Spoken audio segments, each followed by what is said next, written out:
¿Alguna vez has sentido que hay un muro de cristal invisible entre tú y el resto del mundo? Miras afuera y ves a las personas reír, conectar, pertenecer. Y aunque en lo más profundo de tu alma anhelas estar allí con ellos, algo te detiene. Un peso invisible en el pecho, una voz que te susurra al oído, no eres suficiente. Si te conocen de verdad, te rechazarán. Imagina vivir en una contradicción constante, desear con desesperación el afecto humano, pero temerle más que a cualquier otra cosa. No es timidez, no es simplemente ser introvertido, es algo mucho más profundo, más arraigado en los cables de nuestra propia identidad. Hoy vamos a adentrarnos en las profundidades de la mente para comprender el trastorno de la personalidad evitativa. Un trastorno donde el refugio se convierte en cárcel y la soledad no es una elección, sino una armadura de supervivencia. Bienvenidos a este espacio de introspección y ciencia.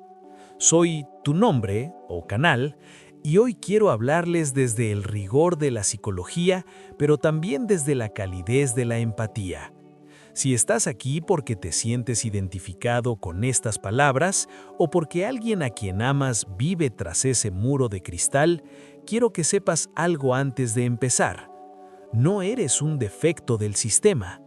Tu cerebro ha aprendido a protegerse de una manera que hoy te causa dolor, pero la neurociencia y la terapia nos dicen que ese cableado puede cambiar.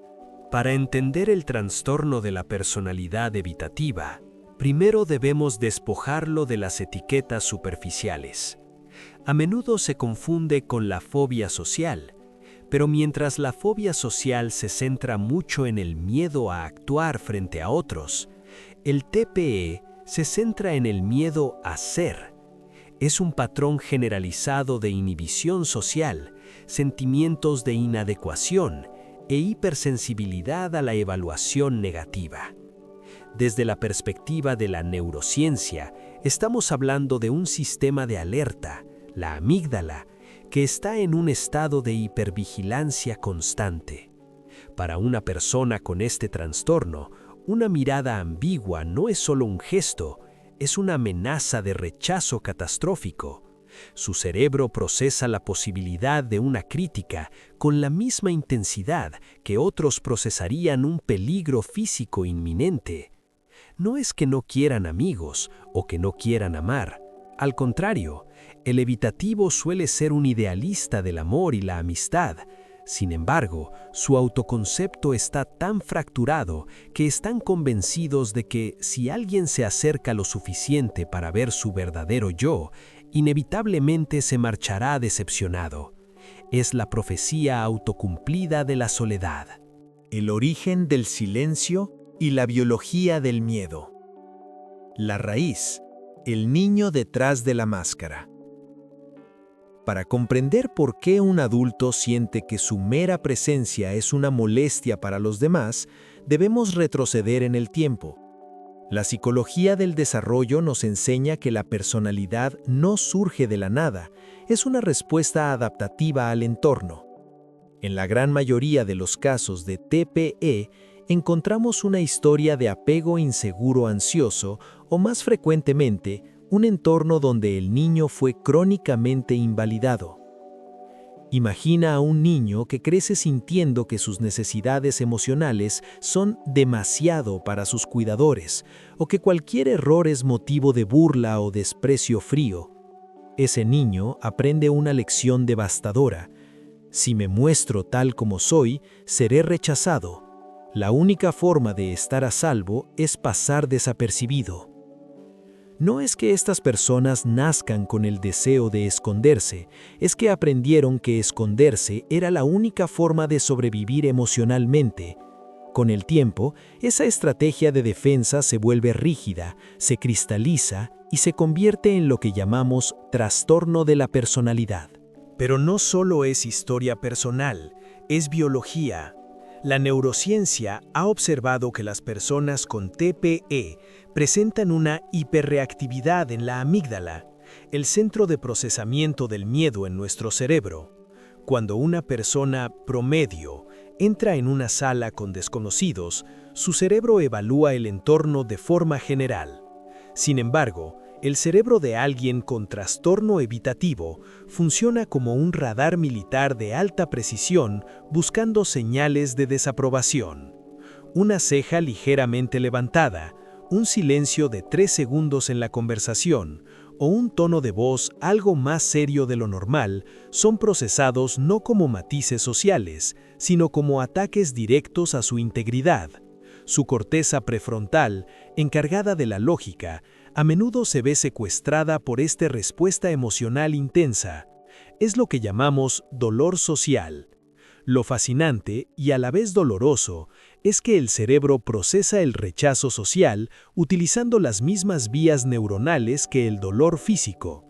Para alguien con TPE, una crítica no es solo un comentario, duele físicamente como una quemadura o un golpe en el pecho. Dentro de la mente evitativa habita un juez implacable. Mientras que alguien con fobia social puede pensar, espero no hacer el ridículo, la persona con TPE piensa, soy el ridículo. La diferencia es sutil pero profunda. La ansiedad no es sobre lo que haces, sino sobre lo que eres. Este monólogo interno es una distorsión cognitiva constante llamada pensamiento dicotómico. O soy perfecto y aceptado por todos, o soy un absoluto fracaso y merezco el ostracismo. Esta rigidez mental crea una parálisis. Si la única opción de interactuar conlleva el riesgo de que alguien descubra la verdad, que según ellos es que son inadecuados, la solución lógica del cerebro es la retirada. La soledad se convierte entonces en un alivio momentáneo, pero en una condena a largo plazo. El dilema de la intimidad y el espejo roto. El corazón en cuarentena. Para una persona con trastorno de la personalidad evitativa, las relaciones humanas son un campo de minas emocional. Existe lo que en psicología llamamos la paradoja del evitativo, un deseo ardiente de intimidad, de ser visto y amado, que choca frontalmente con un pavor paralizante a esa misma cercanía. La intimidad requiere vulnerabilidad, y para ellos ser vulnerable es quedar expuesto a un juicio que creen no poder sobrevivir. Esto crea una dinámica de acercamiento y huida. Pueden llegar a conocer a alguien, sentir una conexión real, pero en el momento en que la relación exige un paso más, una confesión profunda, un compromiso o simplemente mostrar una debilidad, el sistema de alarma se dispara. Si me conocen de verdad, se darán cuenta de que no valgo nada, piensa el evitativo, y entonces, de forma casi inconsciente, comienzan a sabotear la relación, a poner distancia o a desaparecer sin explicación. No es falta de interés, es un mecanismo de defensa para evitar el dolor del rechazo que dan por sentado que ocurrirá tarde o temprano. La gran diferencia no es desinterés, es miedo. Es vital hacer una distinción técnica pero humana aquí. A menudo el TPE se confunde con el trastorno esquizoide de la personalidad, pero hay una diferencia abismal. La persona esquizoide no desea la interacción social, se siente cómoda en su aislamiento. El evitativo, en cambio, sufre su soledad, se siente solo en medio de la gente y solo en su habitación. Es una soledad impuesta por el miedo, no elegida por el gusto. También se diferencia de la fobia social común. Mientras que alguien con fobia social puede tener un círculo de amigos íntimos donde se siente seguro, para el evitativo, la inseguridad permea incluso sus relaciones más cercanas. Es una forma de ser en el mundo, no solo un miedo a situaciones específicas, es caminar por la vida con la sensación de que te falta una capa de piel y que cualquier contacto, por leve que sea, puede resultar doloroso. El mundo de las sombras y la fantasía. Como el mundo real resulta tan amenazante, muchas personas con este trastorno se refugian en un mundo interno de fantasía. En su mente son seguros, carismáticos y amados. Pueden pasar horas imaginando conversaciones perfectas, éxitos profesionales o romances de película donde no existe el riesgo de ser juzgados. Este refugio mental es un arma de doble filo. Por un lado, les permite sobrevivir al vacío emocional, pero por otro, ensancha la brecha con la realidad. Al comparar su vida real, marcada por la inhibición, con sus fantasías de perfección, el sentimiento de inadecuación crece. Se ven a sí mismos como espectadores de sus propias vidas, viendo cómo los demás avanzan, se casan, viajan y crecen, mientras ellos permanecen estáticos, protegidos en su fortaleza de cristal, pero profundamente tristes. La neurociencia nos dice que esta rumiación constante sobre el propio yo defectuoso activa áreas del cerebro relacionadas con la autoconciencia negativa. Es como tener un espejo roto en la mente que solo devuelve una imagen distorsionada y oscura de uno mismo. Pero, ¿hay salida de este laberinto? ¿Puede un cerebro habituado a esconderse aprender a brillar? Rompiendo el muro, el camino hacia la reconexión. La esperanza de la neuroplasticidad. Si te has sentido identificado con todo lo anterior, es posible que sientas que tu cerebro está fallado o que tu soledad es una sentencia por vida. Pero aquí es donde entra la ciencia más esperanzadora, la neuroplasticidad. Nuestro cerebro no es una roca inmutable, es un jardín que puede ser reconfigurado. Aunque tu amígdala haya aprendido a reaccionar con terror ante el contacto social, la terapia adecuada, especialmente la terapia cognitivo-conductual y la terapia de esquemas, puede enseñarle a tu cerebro que el mundo no es tan hostil como parece. Se trata de una desensibilización sistemática, donde aprendemos a tolerar la incertidumbre del juicio ajeno. No buscamos que dejes de ser sensible, porque la sensibilidad es un don. Buscamos que esa sensibilidad deje de ser una herida abierta. La exposición gradual, el acto de valentía. El tratamiento del trastorno de la personalidad evitativa no consiste en lanzarse a una multitud y forzarse a ser el alma de la fiesta. Eso solo reforzaría el trauma. El camino de sanación es un camino de microvalientes. Es aprender a decir hola al vecino, a pedir un café manteniendo la mirada a un segundo más, o a expresar una opinión pequeña en una reunión. Cada vez que te expones y el desastre que tu mente predecía no ocurre, tu corteza prefrontal envía una señal de calma a tu amígdala.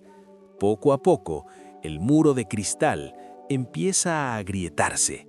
Aprendes que el rechazo, si ocurre, es doloroso pero no letal.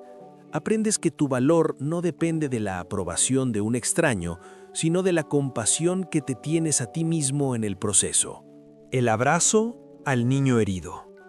La pieza final de este rompecabezas es la autocompasión.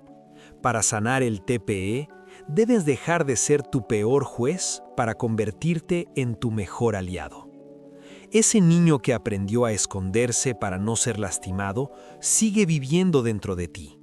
No lo castigues por tener miedo. Agradécele por haber intentado protegerte durante tanto tiempo. Pero dile suavemente que ya no corre peligro, que ahora tú puedes cuidarlo. La sanación empieza cuando dejas de pedir perdón por existir. Cuando comprendes que no eres un error de la naturaleza, sino una persona con una historia profunda y una capacidad de amar inmensa que simplemente ha estado protegida bajo demasiadas capas de armadura. Si este video ha resonado contigo, quiero que te lleves este mensaje. La puerta de tu celda está abierta desde adentro. El mundo te está esperando, no para juzgarte, sino porque faltas tú. Tu voz, tu perspectiva y tu sensibilidad son necesarias. No tienes que ser perfecto para ser amado. Solo tienes que permitirte ser visto. Gracias por acompañarme en este análisis profundo. Si sientes que este contenido puede ayudar a alguien que vive en el silencio, compártelo. Suscríbete para seguir explorando juntos los misterios de la mente y la neurociencia.